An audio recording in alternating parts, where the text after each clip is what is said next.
Stephen C. Productions. This is without exaggeration. Like, starting a podcast changed my life, like, without doubt. Just in Saigon, there's more to do now, but like 5 years ago, there wasn't a huge amount to do apart from just drink cheap beer. I thought to myself, I was like, what's your hobby? Like, what do you do for interest?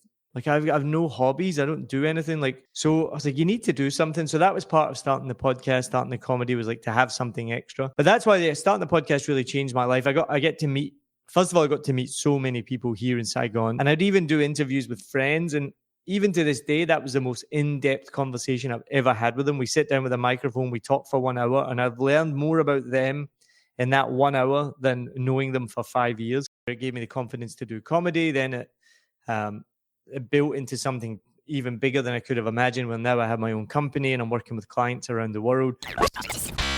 You are listening to Talking From Experience. If you're an experienced listener, welcome back. And if you didn't know, you're about to learn.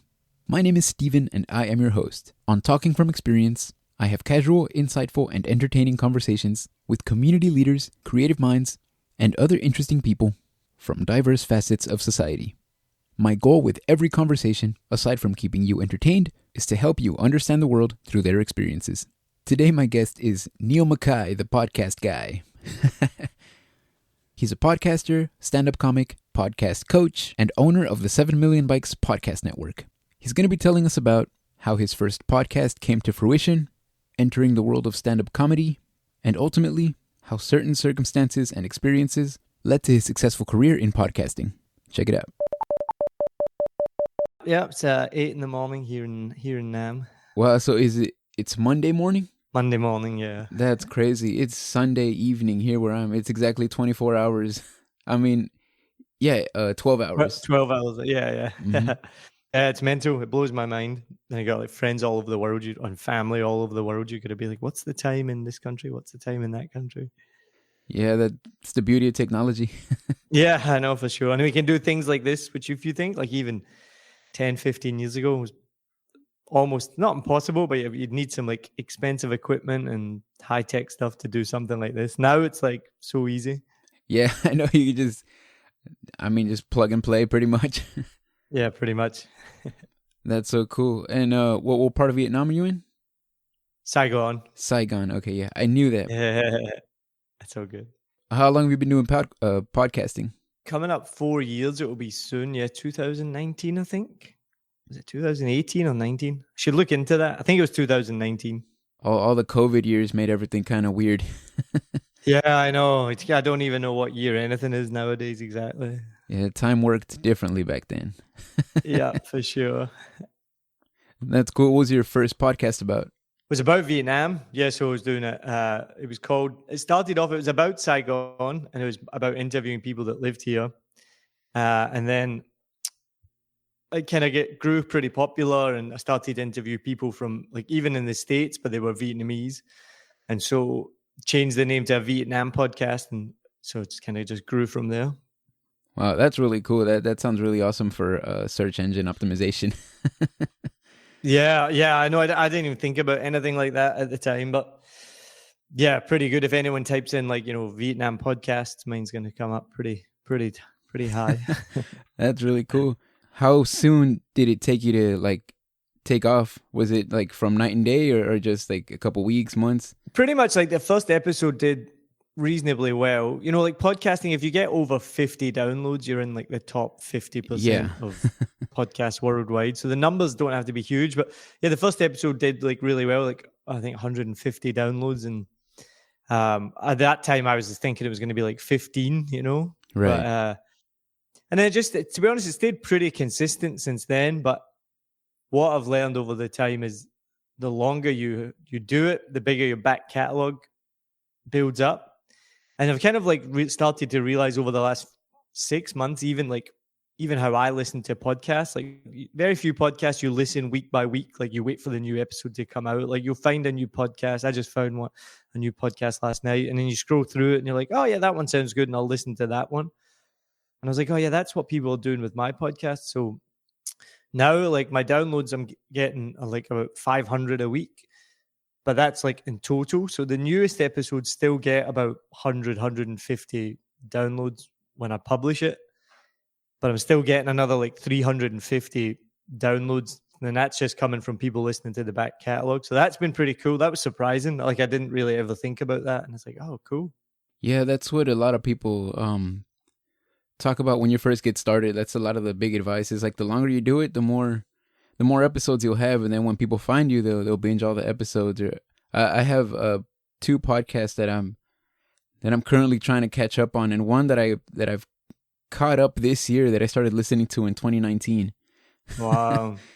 And they had been doing it since 2016, so I was 3 years behind, and then right now I just caught up. Like I started listening to it weekly, like maybe 3 weeks ago.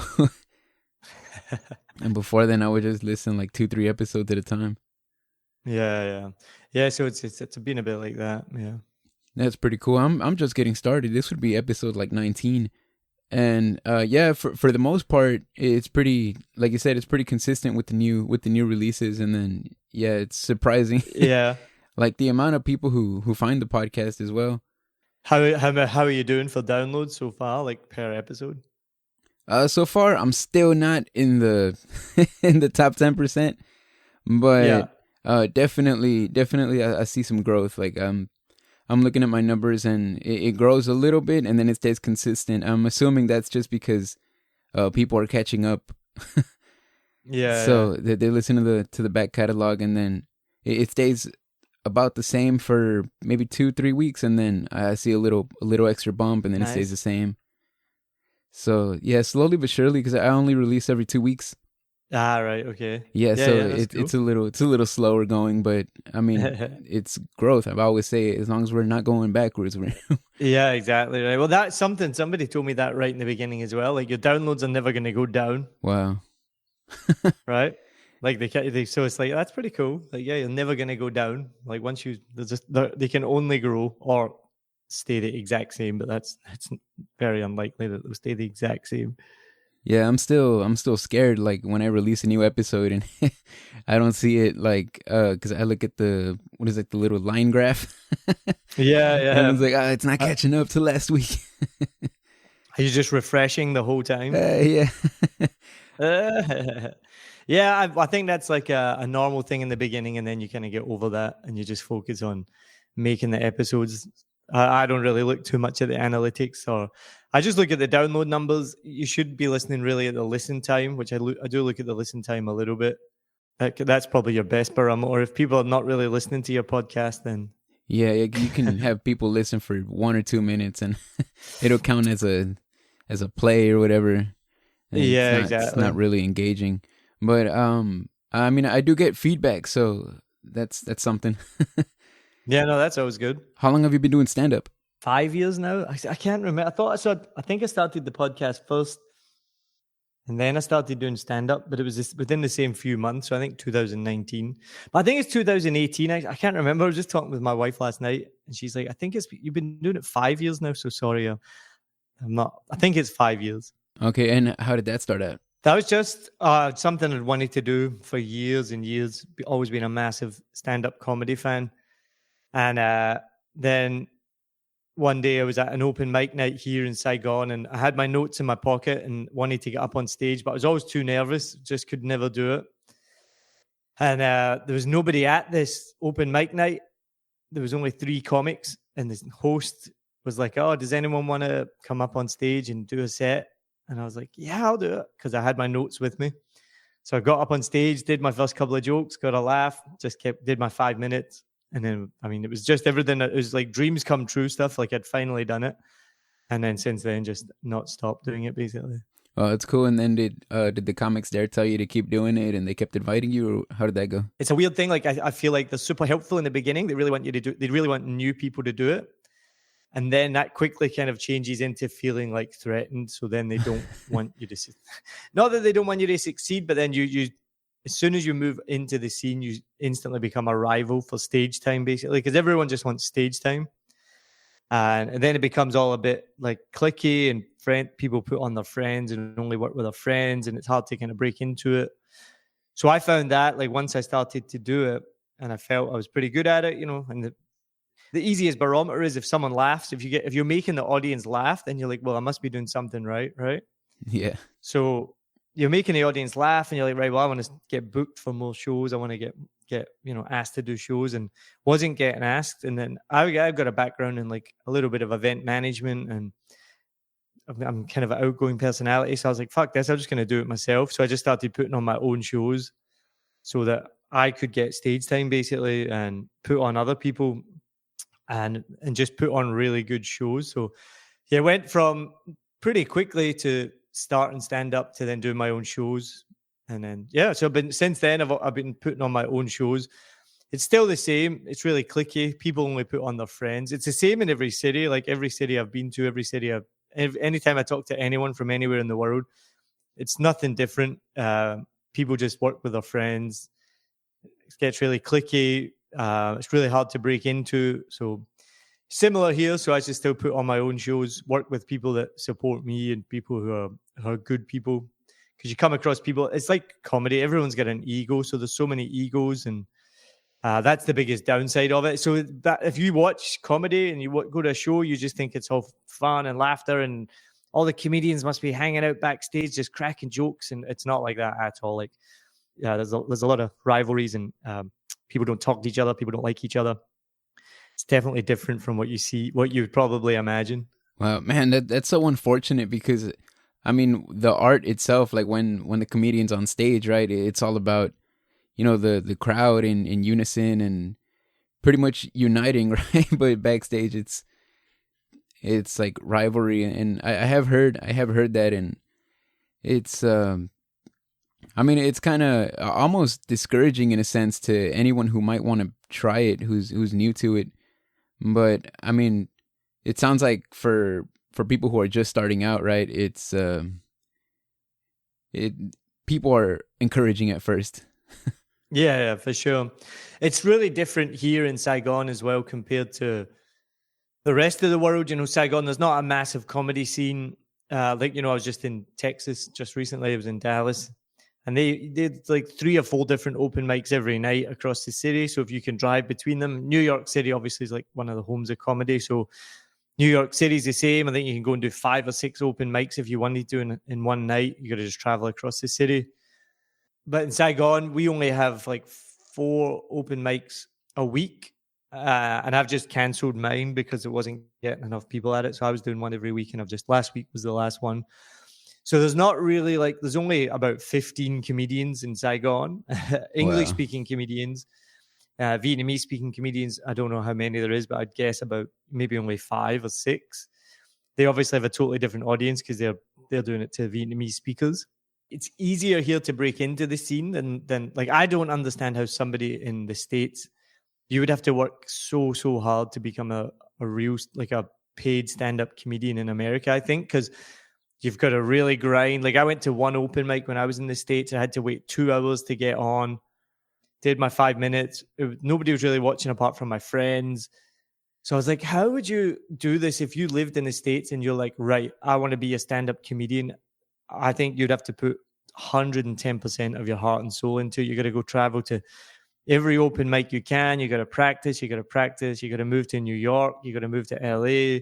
You got to hope that you get spotted. And I've heard in the New York scene as well, it's just as cutthroat and brutal. Like if you get someone was telling me this recently, like if you get on the Tonight Show, for a 5-minute spot, everyone's going to hate you for it. It'll be only like your best friend and like one other person who'll be happy for you, because everyone else is insanely jealous and pissed off. Like, how did he get that spot? He's not that funny. Like it sounds brutal. So again, yeah, there's comedy to make it as a comedian, I think is tough. But that's never been my goal. I just wanted to do comedy for fun. I just always loved stand-up comedy. I wanted to do it. It's one of these things, you watch people do stand-up comedy and you think to yourself, I could do better than that. Like I could, he's not that funny, maybe that's where a lot of the ego comes in.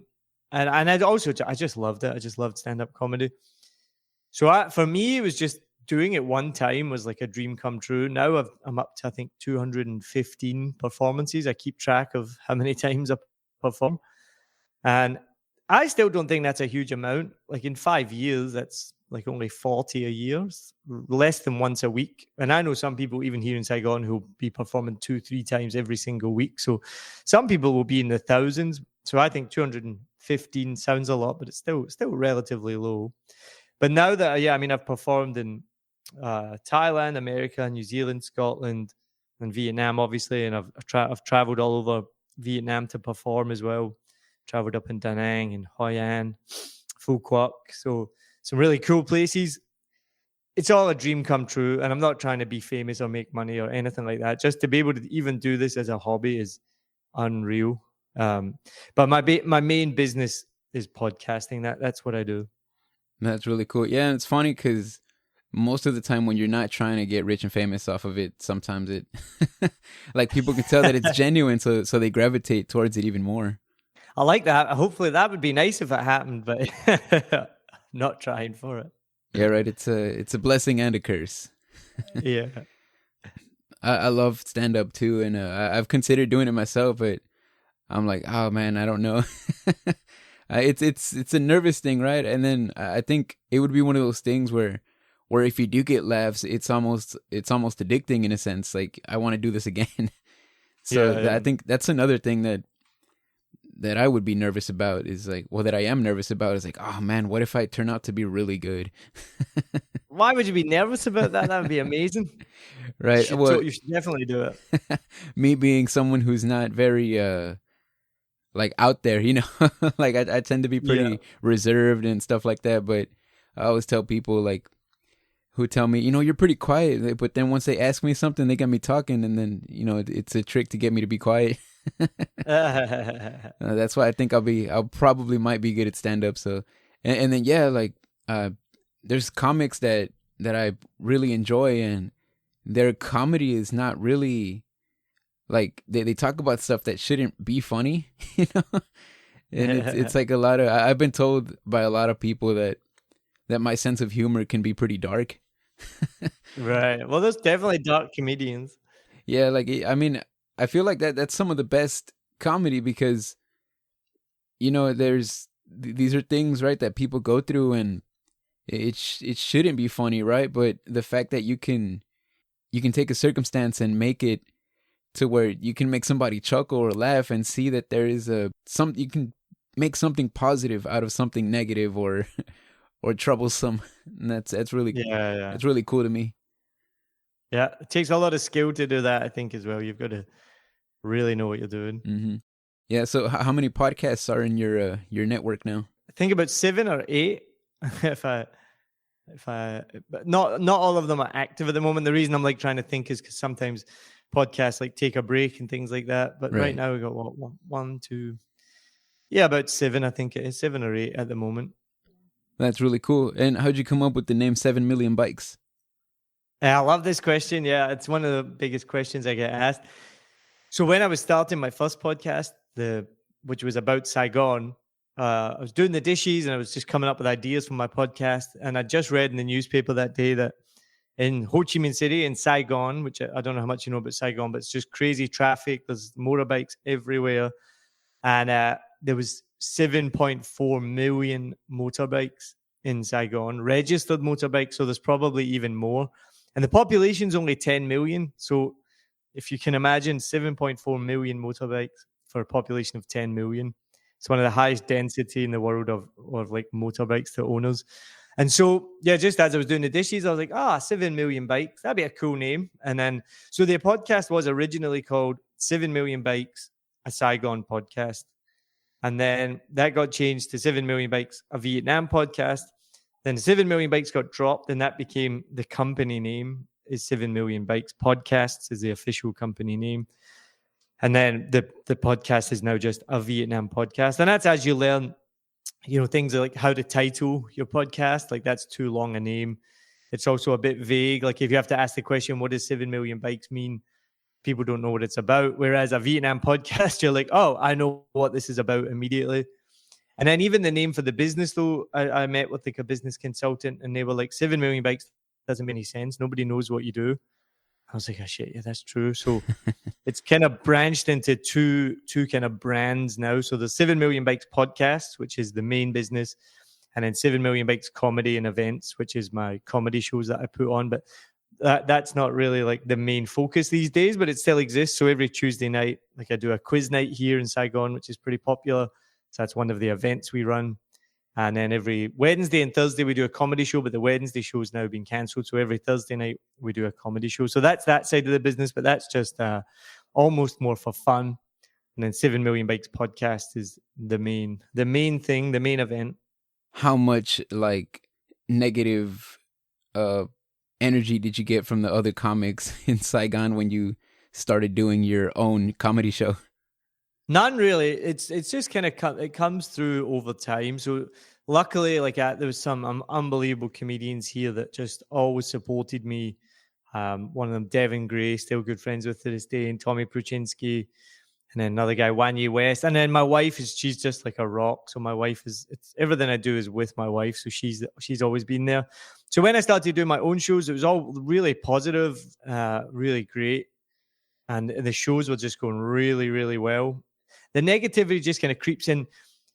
You know that it's really difficult when people say, flattery is the sincerest form of compliments, right? Is that right? Am I saying that right?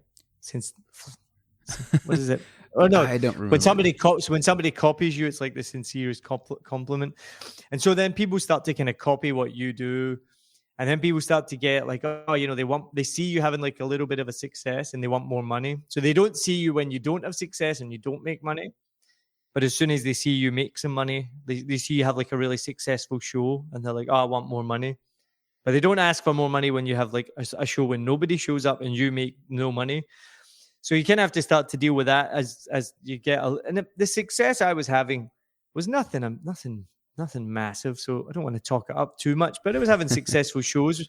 We're having like regularly sold out shows, which sold out would be like 25, 30 people. So still not like selling out arenas or anything like that. Everything in Saigon is small, but yeah, as soon as some people see you doing like 25, 30 people, they like want more money. But whereas when you do the same show the next week and there's 0 people there and you make 0 money, they have no problem with that. So that's kind of where the negativity comes into it. And then people obviously set up in people see you doing well, so they set up in competition. And so that's where the kind of negativity comes into it. And that was partly now why I don't really focus on comedy and mostly focus on podcasts. Working in the podcasting world is so much nicer. People are so much more supportive, friendly. There's way less competition, way less egos. I feel like anyway, the people that I've dealt with. And my main business now is making podcasts for businesses. So that's mostly what I work with now is a business will come to me and say, we want to make a podcast for marketing or to talk to our customers or for whatever reason. So that's mainly what I do now. And then also over the last year, I developed an online podcast course. So that's the other side of the business. So now I want to help try and train and teach people who want to start a podcast how to do it. Because I know, like, this is without exaggeration, like starting a podcast changed my life, like without doubt. Before I did my podcast, I was just in Saigon. There's more to do now, but like 5 years ago, there wasn't a huge amount to do apart from just drink cheap beer. And so I kind of realized like most of I thought to myself, I was like, what's your hobby? Like, what do you do for interest? And I was like, just drink beer. Like I've no hobbies. I don't do anything. Like, so I was like, you need to do something. So that was part of starting the podcast, starting the comedy was like to have something extra. But that's why starting the podcast really changed my life. I got to meet so many people here in Saigon. And you've probably found this as well. Even like what we're doing right now, you get to have a conversation with somebody that you would never probably talk to. And I'd even do interviews with friends. And even to this day, that was the most in-depth conversation I've ever had with them. We sit down with a microphone, we talk for 1 hour, and I've learned more about them in that 1 hour than knowing them for 5 years. Because you're normally just hanging out, eating dinner, drinking beer, whatever. You're not having this in-depth one-on-one conversation. So that's why I say I just know podcasting changed my life to the point where it gave me the confidence to do comedy. Then it built into something even bigger than I could have imagined. Well, now I have my own company and I'm working with clients around the world. And I see people, because I'm a member of so many Facebook groups, I see so many people asking the same questions over and over and again. Like, what's the best podcast host platform? How do I share my podcast? How do I monetize it? What's the best microphone to use? So all these same questions over and over and over again. So I've taken, and then the other thing I realized after, at that point, 4 years of podcasting, I was like, geez, you've learned so much. Like the things you, and I'm sure you're doing the same as well, the things you learn along the way, you made the decision, right? Like, I'm going to make a podcast. So your next thing is, okay, what do I do next? Like, what microphone do I use? I think you got sound panels behind you. It looks like you got soundproof panels in there. Is it, what microphone is that you got? That's not a Blue Yeti, is it? It's a Zoom ZDM1. I have a Zoom H5. Oh, nice, yeah. So I had a Zoom H5. Sorry for anyone listening if we're getting a bit geeky and technical. No, let's get into it. I had a Zoom H5 from my friend. I actually still have it here. I can show you. The microphone broke on it. So then I was doing some voiceover work. So this is the other part of podcasting. This is why I said it's changed my life. But yeah, saying about opening up the world when you start a podcast. So now I do voiceover work sometimes. I get asked to do voiceover work. I've even done a couple of acting gigs, which were just small, and that didn't necessarily come from the podcast, but having a podcast gave me the confidence that when I would see it posted, like, hey, we're looking for an actor to do this. And when I say acting, it was like literally standing in front of a camera and pointing to something. Like, it wasn't actually acting. Yeah. But it gave me the confidence to do all that. And then, so this company, they gave me a Zoom H6 to do these voiceovers. And I was like, this thing is amazing. So it's just an upgrade from the Zoom H5, right? And you can put 4 microphones in. And then they just stopped working with me. It's one of the things that you realize as well when you start doing business with people. People will just ghost you. It's happened to me so many times. And I think people are too polite to tell you that they don't want to work with you anymore. So they just ghost you. It's so weird. It's like, I would prefer you just told me, just send an email like, hey, thanks for your time. Now we're going to go in a different direction, or now we don't need your services anymore, because it's all freelance work I'm doing. So it's not even like they don't need to fire me. They just need to tell me. They just need to tell me like, okay, we don't need you anymore. But it happens time and time again. They ghost you and just disappear. So this company who'd given me the Zoom H6 just ghosted me, and it sat there in my room for a while, and I didn't really use it. But it went longer and longer, and I was like, I think they've forgotten about this. And it's kind of like, well, fuck those guys. They just ditched me and didn't tell me, and they ghosted me. So like, this is mine now. Like, if they've forgotten about it and they're not asking for it back, this is mine now. So I started using it. I loved it, obviously. And then suddenly out of the blue, about a year later, they messaged me like, hey, do you still have that Zoom H6? Can we get it back now? Oh, wow. I know. I was like, damn it. So of course, yeah. I mean, I gave them it back. I was like, yeah, I still have it sitting in my cupboard, and gave it back to them. So I had to go out and buy, I've got the Zoom PodTrack P4, which is what this microphone is connected with now. And that's been amazing. Went out and got, microphones and cables and equipment. So now I have like almost like a mobile studio. So some of my clients here in Saigon, I'll pack up all my equipment, fits all in my backpack, head over to wherever they are and set up the equipment, and we'll record wherever they are. So shoot. Sponsor me, Zoom. I'm a huge fan of their products, amazing products. I went and got their dynamic mic, and I was like, I really loved it, and it sounds really good on the recorder. And I was like, I can't believe this is like $60-$70. Like, so much bang for your buck. I went and bought 2 of them, and then the pack that I got came with these with the boom arms that stick onto to a table or whatever. Nice. And same thing, like. My studio, I love when I'm interviewing a guest here in Houston and they tell me to, like, if I can go out to them, and I'm like, yes, I can. Same thing.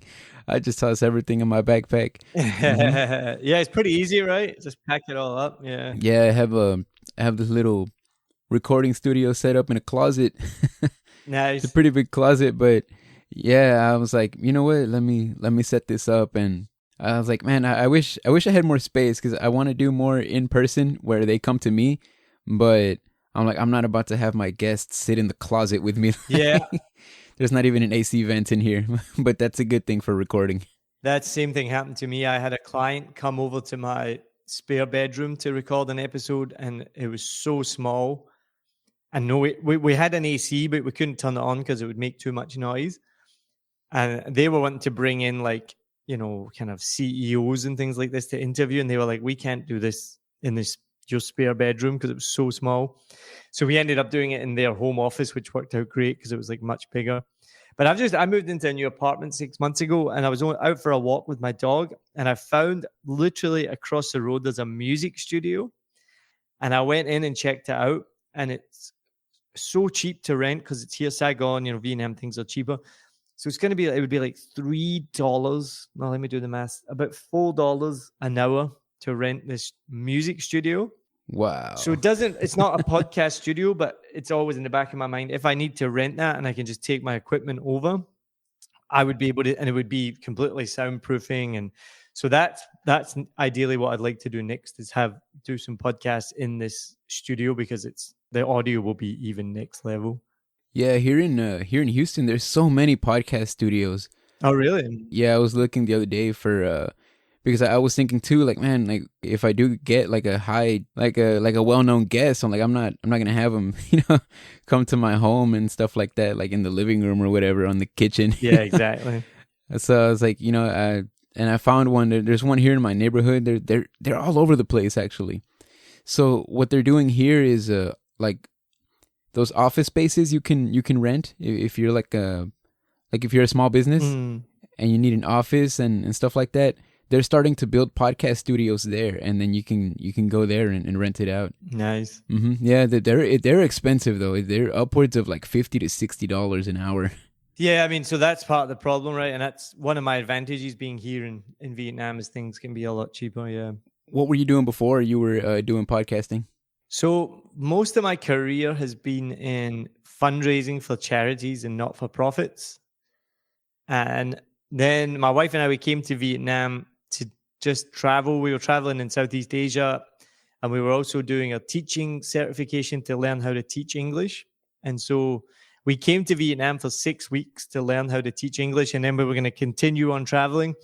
And nearly 7 years later, we're still here. So it was never planned to be here. So I was teaching for a couple of years, and then I got the opportunity to go back to my career and work for a local charity. So I was helping give education to underprivileged kids here in Vietnam. So that was like a dream job, unbelievable. We helped raise enough. We raised in the first year, we helped to raise $60,000 to build a school for underprivileged kids down in the Mekong Delta, which is a really rural place. And the school was completely dilapidated, holes in the roof.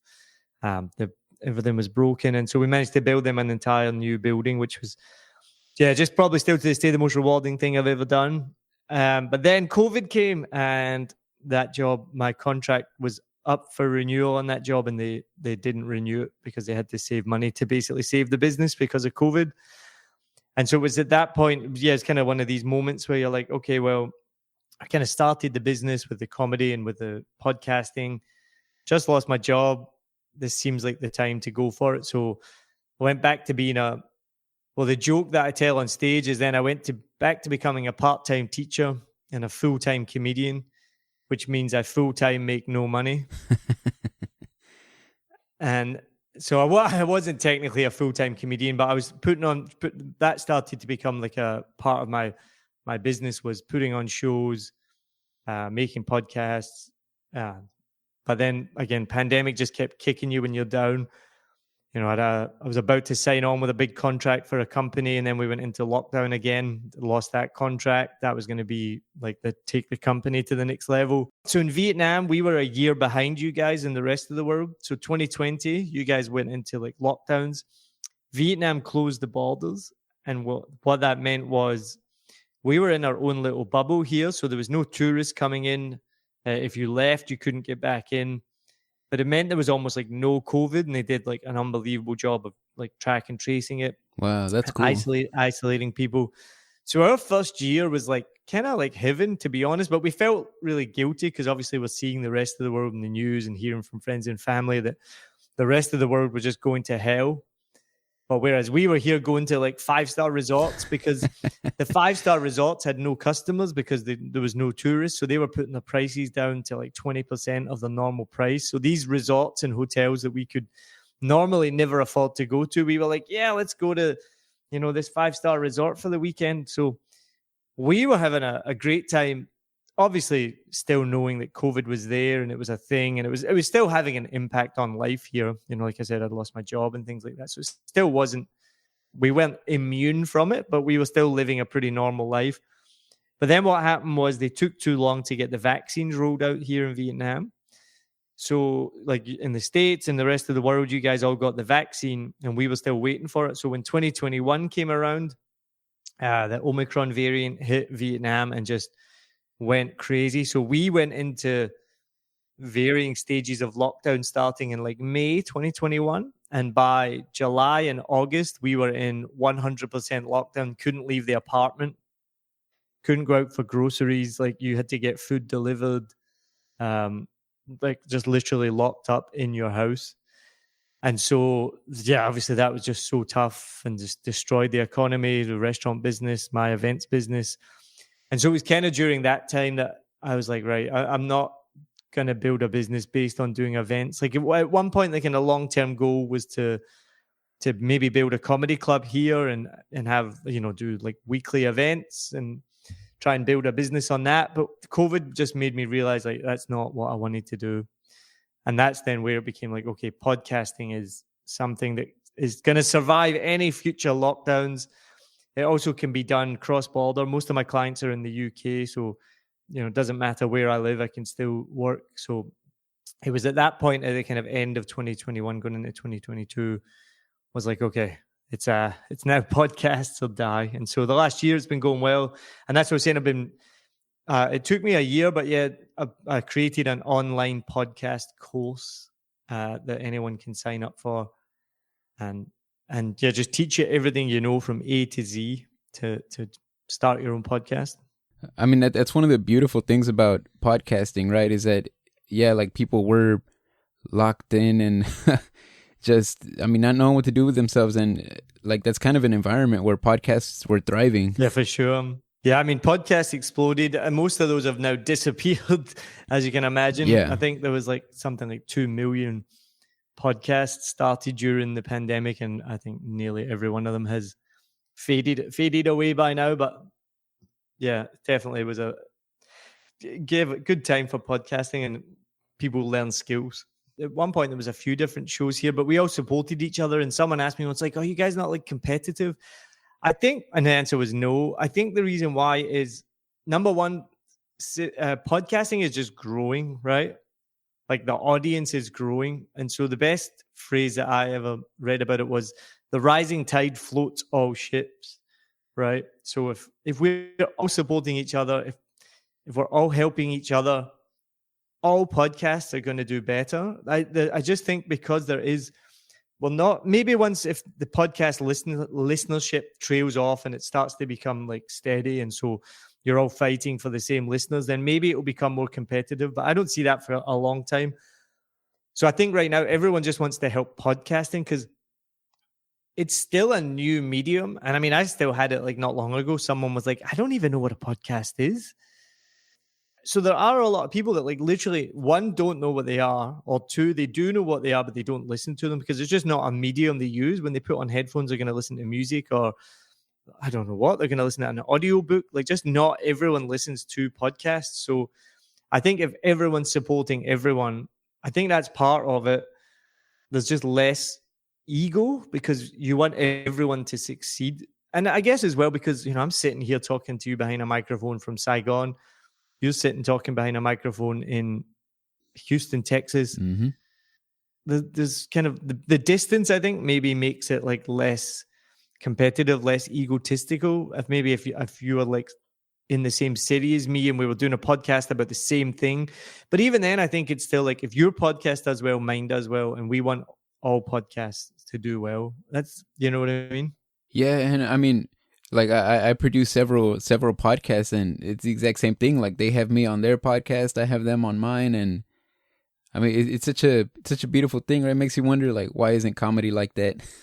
Yeah, I know, and I think it's just it's an ego competitive thing, but because comedy, I guess here's the big difference, right? So for comedy, you are all fighting for stage time, right? That's the biggest thing you want, whether you're learning or whether you're getting paid for it. To be a successful comedian, in the beginning, you need to get stage time, right? So you need open mics. You need to get on there to practice your material. And then once you've done that and you feel like you're good enough, you want to get on stage to perform your material. You want to do paid shows. And then once you've done 1 or 2 paid shows, you want to do more paid shows. And it's when I say a paid show, it's not like, oh, you're doing it to make the money. Again, that's like a kind of ego thing, because if you're good enough to be asked to do a paid show, it means you are good enough. But so there's only a limited amount of those. So because there's a finite stage time available, then you instantly become competitive with other comedians because they're getting asked to do it over you. And if it's your friend, like I said with that thing in New York, like if someone becomes successful, it's only their friends that are happy for them. Yeah, so it's similar here. If your friend gets asked to do a show, you're like, oh, sweet. If it's someone who's not your friend and you don't think they're that funny, you're like, how the fuck is this guy getting that gig? And then you look at who organized the gig and you're like, oh, it's his best friend that put that show on. So that's why. And it pisses you off, you know? So I think that's where the competition in comedy comes, because it's ego and there's scarcity. So that means you have to be competitive. With podcasting, there's really no scarcity. Like feasibly every single person on this planet with access to a microphone and the internet could start a podcast. Whether it's good or not, it doesn't matter, but everyone could do it. So there's no like fighting for airtime, fighting for the airwaves. And that's one of the beautiful things about podcasting as well, because the barrier to entry is quite low. Like anyone can do it. You don't need a studio. You don't need to interview. You don't need to go hustle. You don't need to go to move to LA and pitch ideas. You don't need to go to New York. You don't need to get picked up by a big network. Literally, like me and you can get a microphone relatively cheap and start recording. And some of the best podcasts, that's how they all started, you know, and they become really big and really famous, and you can make money from it. For me, I realized that my podcast, the Vietnam podcast, while it was relatively big and pretty well known and popular, there was no monetization avenue for me from it. Like maybe a monetization avenue would be like tourism. And so if I started advertising like coming to Vietnam as a tourist and selling tour packages and things like this, but it still didn't really fit the niche of the podcast because I wasn't really aiming at tourists. And I just didn't see any monetization strategy for the Vietnam podcast. And so as I was like deciding, okay, I want to make podcasting my business, how do you make money from it? And then the number one real way, unless you have a podcast that is successful where you can sell advertising and things like that, the number one way to do it is to make podcasts for other people. And that kind of started happening organically. Like I got approached by a couple of businesses, and then that was kind of like, oh yeah, this is a better way to make money, is to have a podcast business that makes podcasts and help people. And like I mentioned in the beginning, you see the same questions over and over and over again. And even some of the clients I work with, they're like, yeah, we wanted to do a podcast, but we just didn't know how to do it. So we don't have the time to figure it all out. So we just want you to do it for us. And, you know, so one of my clients, like I said, I pick up all my stuff, put it in my backpack, head to their office, set it up. They come in, right? All right, on you go, record, make sure the microphones are all working. I go away and edit it and then give them the final product. So for them, it's like fun and easy, and they get to do the fun stuff. I mean, I think for every podcaster, that's the dream, right? Is all you do is the bit in front of the microphone, this is also the common mistake that people make. People who want to make a podcast think it's this easy. But I mean, it took me about 3 years before I actually sat and wrote it all down. And because I had a full-time job, this before I lost my job, you know, I made out my income from my job was my main income, and everything I did from podcasting, it was just a hobby, literally a hobby.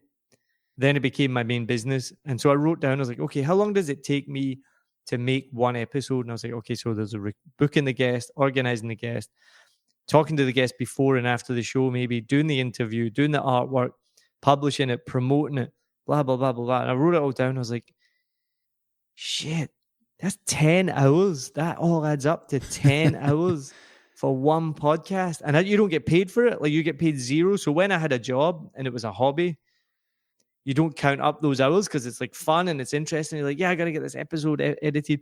I mean, it's a shame that money is so important, but once you do start to rely on it for money and you start to add that 10 hours up and you're like, shit, that's 10 hours I'm getting paid nothing for. I don't have time to do 10 hours for free. But then that also becomes like a marketing thing as well. So like a client comes to you and like, I want to make a podcast. I'm like, cool. It's going to take me 10 hours to make it. It will take you 1 hour. This is how much you would have to pay me to make it for you. And, if they have the budget, they're going to be like, yeah, that's amazing. Cause I only want to do the 1 hour of recording. Like I want you to do all the rest. So that is fine. And I think that's why so many podcasts do fade away quite quickly, because people start it and they think like, yeah, it's going to be so much fun and easy. I mean, I thought that in the beginning. And then they start to make the episodes. Like one of my students on my course, she's already started hers, and it's an amazing podcast. And she's already in the top 10% of podcasts in the world, which I'm just so proud of. And I still talk to her and give her tips and help her along the way. And she's like, this is so much work. She's like, I don't know if I can do a second season. Like she's already like, she's in just a few episodes built a super successful podcast. The production value is really amazing. And she's like, it's so much work. Like, I just don't think I have the time for it. And I'm like, yep, this is the problem. That's it. And it's funny because people who want to get into it, I don't think, like you said, like they don't realize how much work it is. I found that trying to do freelance editing jobs myself, like, people, I throw a number out there and they're like, that's too much. Yeah. And I'm like, that's cheap. Yeah, well, that's exactly. You don't realize, like, and they're like it's an hour recording. Like, yeah, but you know how long it takes? Like, it takes up to like 3 to 4 minutes to edit 1 minute of audio. That's exactly it. Yeah. So and you have to tell people that like 1 hour of audio takes 3 to 4 hours of editing. So yeah, when you charge those rates, and people are like, yeah, you're getting paid that for an hour. I'm like, no, divide that by 3 or 4. And I had one podcast where I had so much problems with the audio. I think I maybe spent 10, 20 hours on it. That was a one-off, but there was definitely one where I kept fucking it up and something just kept going wrong with the audio quality. And I had to keep going backwards and then forwards and backwards and forwards. I just could not get it right. And yeah, I mean, it was and the thing is, in your head, you're like, well, I'm getting paid a flat fee for this. So the longer I spend on this, the less money I'm making. So again, it's 100%. Yeah. Whatever you're charging for editing, the client needs to realize you divide that by 3 or 4 is how much you're making per hour. And then it doesn't seem so much. But one of my favorite podcasts is the Vietnamese Boat People podcast, made by an amazing woman in New York. And she's her parents are Vietnamese, and I don't know how much you know about it. I won't go into it. But 1975, after the war finished, huge amount of Vietnamese people fled Vietnam by boat and ended up all over the world: America, US, Canada, Australia, UK. And so she started now doing stories of Vietnamese boat people and their families, because it started off with her talking to her dad. Anyway, long story short, same thing. And I've talked to her extensively. The first episode she did was 30 minutes long. It took her 50 hours to make it. Wow. And she was going to night school to learn about storytelling and, and so that, so a narrative podcast as well. I've seen there's a couple of companies, they offer different packages, and it's like, then there's like the straight up interview podcast is the basic one. Then there's, I can't remember the middle one. And then the last package, which is like the gold package, is the narrative podcast, which is, I'm sure it didn't say what the cost was, but I'm sure it's 10 times more, because it's 10 times the work. Instead of 3 hours, it's going to take you 30 hours. Niall Mackay, thank you so much for coming on. I had a real good time. You are very welcome. Thanks for having me. Anything you want to leave the listeners with? Words of wisdom, encouragement? Well, yeah, so check out my website, 7millionbikes.com. You'll find out everything there. If you do want to start a podcast, then just do it. Like I said, it has changed my life. Even if you don't do it long term, it's super fun. Listen to podcasts, share them. It's just an amazing medium.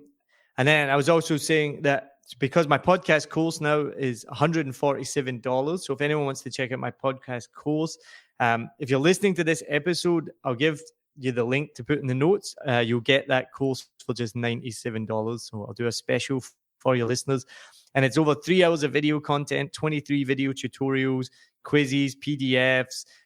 You'll get support from me as well after the show. Like I was saying, one of my students, I'm still talking to her and helping her with her podcast. So the reviews are on there. I think I'm at 100% success rate so far. So every one of my students who completed the course has started the podcast, which is just makes me feel this is just the Yeah, best that's feeling awesome. ever. Yeah, it's pretty cool when you see them got the artwork and then you see them publish it and then you see each episode. And as I mentioned, one of my students, her podcast's already in the top 10% in the world of podcasts, and that was just amazing. So that's really cool. So if anyone wants to do that, get in touch with me. Go to the show notes. There's a link there, and you'll get a $50 discount. All right. Awesome. All right. Cheers, mate. Really had a great time recording this one. Check out the Vietnam podcast as well as Neil's other work at 7millionbikes.com, and check out his course if you're inclined. Links to all of that are in the description. Also in the description, as always, links to TFX Pod on Instagram and Facebook. If you're listening on Spotify or Apple Podcasts, please take about 30 seconds to give an honest rating and review of the show. That's one of the easiest ways for you to support and help me do a better job of making the show. If you want to take it a step further, the best way to help me grow the show is that you share it with friends and family who you think might enjoy it as much as you do. Because actions speak louder than words, and talk is cheap. See you next time. Bye-bye.